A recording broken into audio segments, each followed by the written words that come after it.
भाकर समाजासाठी या उपक्रमाद्वारे चाकण शहरातून मोठी मदत घेऊन मुंबईच्या दिशेने रवाना झाले।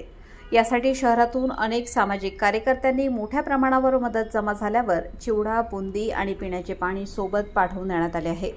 मराठा क्रांती मोर्चाचे राज्याचे समन्वयक मनोहर वाडेकर यांनी सोशल मीडियाच्या माध्यमातून केलेल्या आवाहनाला चाकण शहरातील अनेक सामाजिक कार्यकर्त्यांनी आपली मदत दिली। यातून मोठ्या प्रमाणात बुंदी आणि फरसाण तयार करण्यात आले। त्याचे पॅकेट तयार करून आणि पिण्याच्या पाण्याच्या बॉटलचे बॉक्स, बिस्किट्स आदी साहित्य गोळा करण्यात आले। मराठा समाजाला ओबीसीतून आरक्षण मिळावे, एक भाकर समाजासाठी, मराठ्यांना न्याय द्या, ओबीसी आरक्षणात मराठ्यांना स्थान द्या अशा घोषणा यावेळी देण्यात आल्या। माजी नगरसेवक सागर बनकर, सामाजिक कार्यकर्ते बाबाजी कौटकर, सचिन नाईक नवरे, सौरभ घेणंद, ॲडव्होकेट सुयोग शेवकरी, ओम पठारे, ऋतिक घेणंद, आशिष वाडेकर आदी उपस्थित होते। मुंबईत मराठा मोर्चा धडकला आहे। मात्र पहिल्या दिवशी आंदोलकांचे प्रचंड हाल झाले, त्यामुळे चाकण परिसरातून मदत पाठवण्याचा निर्णय घेतला। त्याबाबत शहरातील सगळ्या व्हॉट्सअप ग्रुपवर माहिती दिली होती।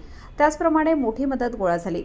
मदतीच्या माध्यमातून उच्च प्रतीचा माल तयार करून पाठवण्यात आला आहे, असे मराठा क्रांती मोर्चाचे राज्याचे समन्वयक मनोहर वाडेकर यांनी सांगितले।